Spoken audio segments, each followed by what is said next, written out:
As Salt pulled next to the curb behind the patrol car, its blue lights flashing, she was already composing the report in her head.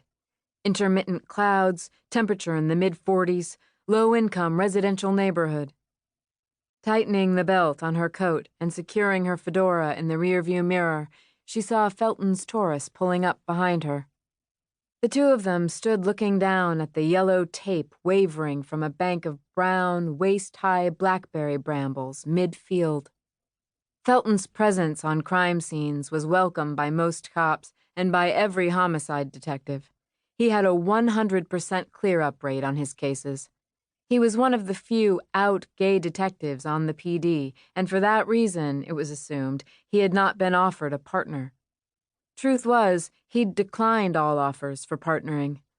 Lately, he'd been assisting Salt, helping to process her scenes and talking her through cases. "This sucks," he said. "We've got our hands full." He pulled down the black fedora he always wore.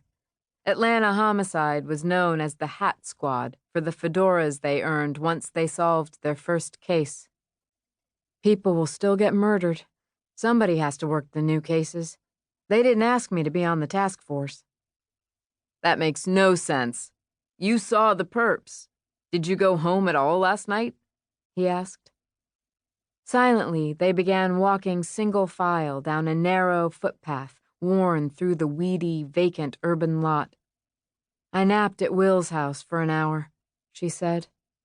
Briars caught at their pant legs, and brown seed tagalongs attached themselves to their clothes from the knee down. You gave us a scare, you know. Bit of a shock to me, too, when I took the turn and there they were. How's Will's?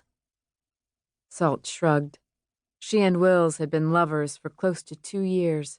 They'd met over dead bodies while Salt was still in patrol and he was already a veteran homicide detective.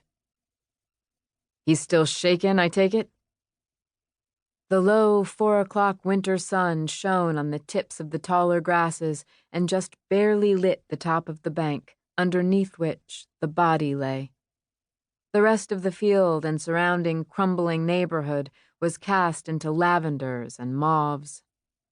They stopped 5 yards from where a uniformed officer stood protecting the crime scene. "Officer Greenberg."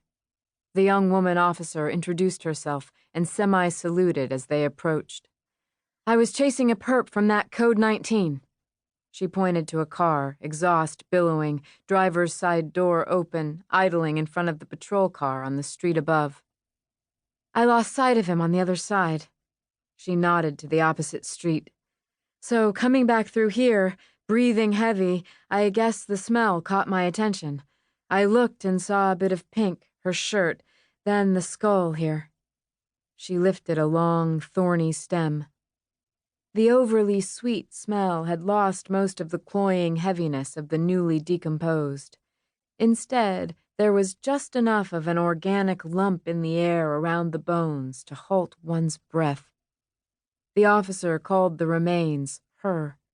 Salt wouldn't assume a gender, but noted the small shirt, grayed by weather and dirt, holding a rib cage, bones outlined beneath the fabric, in spots, its original pink slightly visible. "I got it." Salt nodded. Officer Greenberg stepped back. Clumps of matted hair were entwined with dried foliage beneath the mostly denuded facial and cranial bones. Bits of connective tissue had loosened their hold, causing the left arm and hand to lie separated some 2 feet beyond where they originally came to rest. Denim shorts covered the small pelvis. The day suddenly darkened. A low gray cloud overcame what was left of the sun and lowered the feels like by 10 degrees.